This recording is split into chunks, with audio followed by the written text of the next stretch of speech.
Rebonjour, nous avons déjà fait le calcul du taux horaire avec l'exercice précédent. Nous allons maintenant faire l'annexe 2. Donc d'abord ici, je vais nommer le document annexe 1. Le document annexe 1 et je vais faire le document annexe 2. Donc je crée une nouvelle feuille ici sur le bouton que je vais renommer, clic droit, renommer et je vais mettre annexe 2. Maintenant, dans le document annexe 2, on me demande de reproduire le document annexe 2 qui est là. Voici la colonne des documents annexe 2. De saisir et de compléter le document annexe 2. Donc, normalement, je dois saisir ce titre-là et je dois remplir les informations. Ces informations-là doivent être tirées du document annexe 1. Nous avons plusieurs méthodes. Par exemple, les codes doivent être reproduits dans le document annexe 2. Comment on fait? Je peux cliquer ici sur la cellule qui doit contenir le code. Je mets égal et je fais référence à la cellule qui se trouve dans le document annexe 1. Donc je mets égal, je clique sur le document annexe 1, comme je le fais comme ça, et je clique sur le code qui doit donc faire référence. Donc, au lieu de retourner sur le document annexe 2, je valide à partir du document annexe 1. C'est important. Donc, je clique sur Entrée. Immédiatement, il va reproduire le même code. Et maintenant, je fais cliquer glisser. Tout simplement pour avoir les autres codes. Comme vous voyez, c'est très pratique. Ça vous permet d'avoir toutes les données. Ça s'arrête au 26. Voilà. Autre méthode, c'est le collage avec liaison. Bon, beaucoup font ça. Je sélectionne le prénom, le nom et la matière. Je les sélectionne dans le document annexe 1. Je fais clic droit, copier. Clic droit, copier. Ou bien CTRL-C. Clic droit, copier ou bien CTRL-C. Ou bien dans l'onglet accueil groupe presse-papier, je clique sur copier ici. Vous avez plusieurs méthodes. Vraiment. Donc, clic droit, copier. C'est déjà copié. Vous allez dans le document annexe 2. Je fais clic droit, collage spécial. Bon, s'il s'agit des machines avec Word 2007, vous n'allez pas avoir ce menu-là. Vous allez pouvoir cliquer sur collage spécial directement pour avoir cette fenêtre. Donc, clic droit, coller. Clic droit, coller. Collage spécial. Je clique sur collage spécial et je clique sur coller avec liaison. Le collage avec liaison, c'est très pratique. Ça vous permet, si vous changez le nom dans le document annexe 1, de l'avoir directement dans le document annexe 2. Comme par exemple, celui-là, il s'appelle Dibokor Diouf. Si je mets un beau, dans le document annexe 2, je vais avoir le même nom de famille. Vous voyez bien. C'est automatique. C'est la liaison qui fait ça. Voilà. Donc, alors, je vais ajuster les colonnes. Donc, pour ajuster les colonnes automatiquement, c'est très pratique aussi. Au lieu de faire clic glisser, de régler, je peux directement double-cliquer entre B et C. Entre B et C. Je place le curseur de façon à avoir cette icône-là et je double-clique. Vous voyez, il va ajuster automatiquement la taille de la colonne. Pour matière, vous allez voir qu'il va automatiquement ajuster. Je vais aller copier le nombre d'heures. Le nombre d'heures. Et même le taux horaire, si les cellules sont contiguës. Cette fois-ci, j'ai fait CTRL-C. Clic droit, collage spécial, coller avec liaison. C'est important, hein? Il faut coller avec liaison toujours. Coller avec liaison. Voilà. Bon. Maintenant, on me demande de calculer le salaire de base. Salaire de base, je connais le nombre d'heures, je connais le taux horaire. Il suffit simplement de faire la multiplication. Égal taux horaire multiplié par nombre d'heures. Et je clique sur Entrée. Toutes les deux cellules sont des cellules de référence relatives. Quand je fais incrémenter, après 24 va être 20, 3000 va être 3000, mais dans une autre cellule. 16, 24, et ainsi de suite. Vous allez voir que à chaque fois que vous incrémentez, les mêmes valeurs changent. Je clique sur Entrée. Il me donne le salaire de base. Une méthode très pratique pour avoir et la saisie et l'incrémentation en même temps. Comment je fais? Je sélectionne les cellules à partir du haut. Regardez bien et restez concentrés. Je sélectionne toutes les cellules en même temps. Regardez, je sélectionne la cellule qui doit contenir le salaire. Après la sélection, je mets égal et je fais mon calcul. Nombre d'heures multiplié par taux horaire. Au lieu de cliquer sur Entrée, j'appuie sur CTRL puis sur Entrée. Il me fait la saisie et l'incrémentation en même temps. Maintenant, je dois calculer la prime. La prime dans l'énoncé est donnée aux emplois qui ont un nombre d'heures supérieur ou égal à 20 vont avoir 5% et les autres vont avoir 23%. Donc, je vais préparer les cellules de référence parce que la prime, c'est soit 5%, soit 3%. En bas de mon tableau, je prépare des cellules de référence. Je vais mettre prime 3 pour 5% et l'autre prime c'est 3%. Donc, je reviens sur la cellule, je mets égal. Est-ce que tout le monde doit avoir la prime de 5%? Non, seulement ceux qui ont un nombre d'heures supérieur à 20. Donc c'est la condition si. Si égale si, test logique, nombre d'heures alto 62 pour avoir supérieur ou égal à la valeur 20. Donc vous voyez que test logique est en gras. Point virgule. Si ce test là est vrai, donc je vais avoir le salaire de base que je dois multiplier par 5% qui se trouve en bas, qui est une valeur de référence absolue, qui ne doit pas changer, quel que soit l'employé. Je clique sur 5%, après je clique sur F4.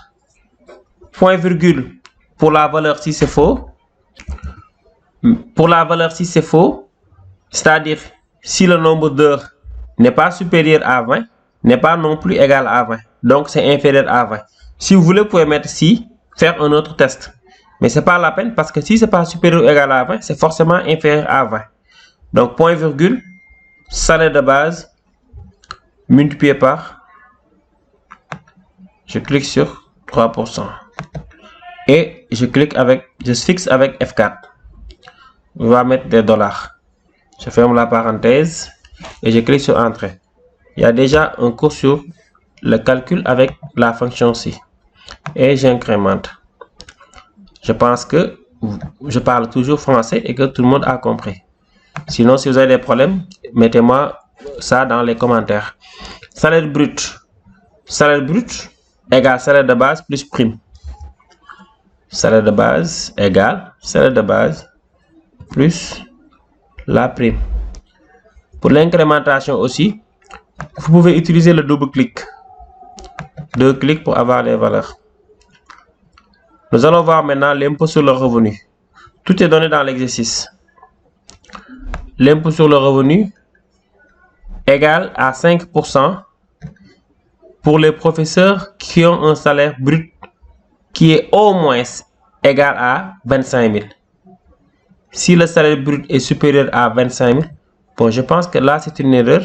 C'est 25 000 ou 250 000? Donc ça doit être 25 000.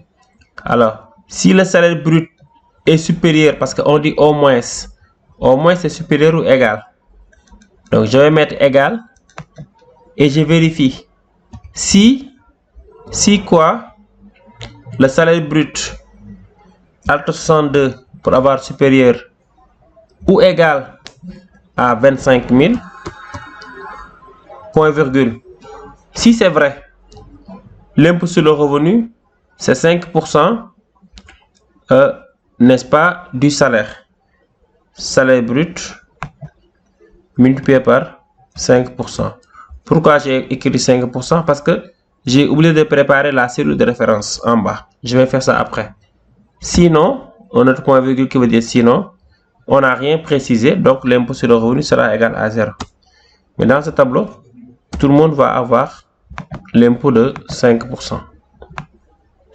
Bon, je pouvais mettre ici impôt 5% et reprendre la formule. Comme ça, ceux qui n'avaient pas bien suivi vont comprendre. Alors, vous allez voir que ça sera la même chose. Égal si salaire brut supérieur ou égal à 25 000, point virgule, salaire brut multiplié par 5% que nous allons fixer avec F4. Point virgule, sinon 0.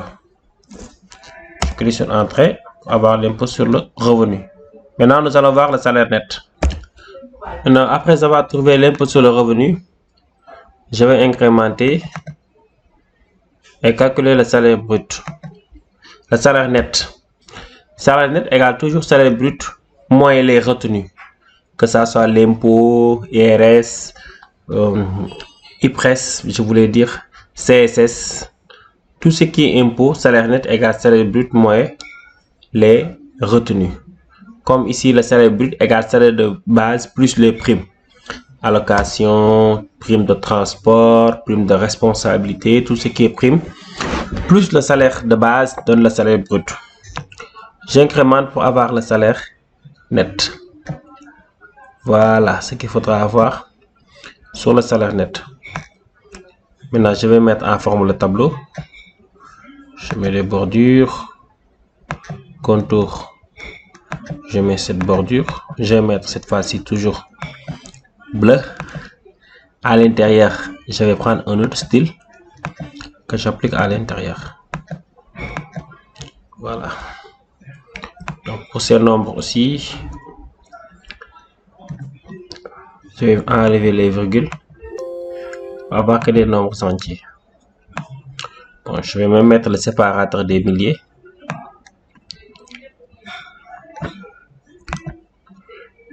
Voilà. Sans les virgules.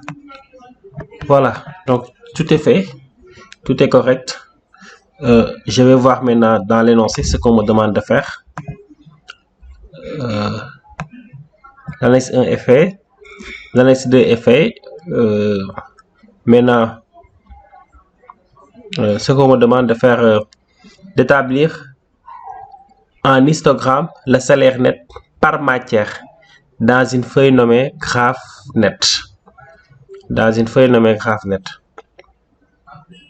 Alors, on me demande de calculer le salaire net par matière. Là, c'est important. Donc, salaire net par matière.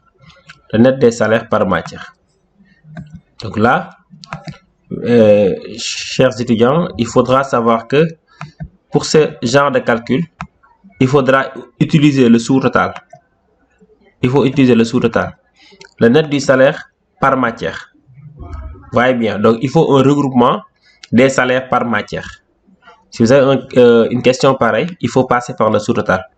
Maintenant, avant de faire l'histogramme, je calcule le salaire net par matière d'abord. Ce que je vais faire, je crée la feuille. Je vais nommer cette feuille-là sous-total. Sous-total. On donne souvent à l'examen le sous-total. Maintenant, on me demande de calculer le salaire net par matière. Je vais mettre les matières sur la feuille. Sélectionner, copier. Clic droit, collage spécial, coller avec liaison. Je vais aller vite, hein. Salaire net aussi. Je copie. Je viens ici, collage, clic droit, collage spécial, coller avec liaison. Donc j'ai les salaires nets et j'ai les matières. Je mets en forme rapidement. Bordure. Intérieur. Okay. Maintenant, si vous avez un calcul du sous-total sur Word, sur Excel plutôt, la première chose à faire, c'est de trier. C'est de trier. Donc, je trie par matière. Et je calcule le salaire net. Salaire net par matière, je trie par matière. Salaire net par localité, je trie par localité. N'est-ce pas? Par zone, je trie par zone. Toujours, il faudra trier par la colonne. Ici, la première colonne. Et de faire le salaire par l'autre colonne. En faisant le sous-total. Donc, je sélectionne. Clic droit. Trier. Et je clique sur tri personnalisé. Comme je peux aller sur l'onglet accueil dans le groupe édition, trier filtré, tri personnalisé. Donc, je vais trier par matière enseignée. Je clique sur OK. Donc, vraiment, il me faut aller vite parce que tous ces cours-là sont déjà disponibles dans d'autres vidéos. Donc, j'ai trié par matière et j'ai le salaire net. Je vais faire maintenant le sous-total. Après avoir trié, vous allez voir allemand et en haut, anglais, CMC, ainsi de suite. C'est bien trié, c'est bien rangé. Donc, dans l'onglet données, je clique sur l'onglet données. Dans le groupe plan, qui est là, le groupe plan, je clique sur sous-total. Onglet données, dans le groupe plan, je clique sur sous-total. Qu'est-ce qu'il me demande? Donc, ici, nous avons à chaque changement de quoi? De la matière. Si la matière change, d'utiliser la fonction somme. C'est parce qu'on nous a demandé le total par matière. Si on nous avait demandé la moyenne par matière, je vais prendre moyenne. N'est-ce pas? Ou bien le plus grand par matière, je prends max. Mais ici, quand même, on m'a demandé le total, en d'autres termes, la somme. À chaque changement de matière, utilisez la fonction somme et rajouter un sous-total ici au salaire net. Donc, facile à retenir. En haut, sur le en haut de la fenêtre du sous-total, on va avoir la colonne triée. En bas, on va avoir la colonne numérique. Et au milieu, nous allons avoir la fonction qu'il faudra utiliser. Je clique sur OK. Et immédiatement, il me calcule le sous-total.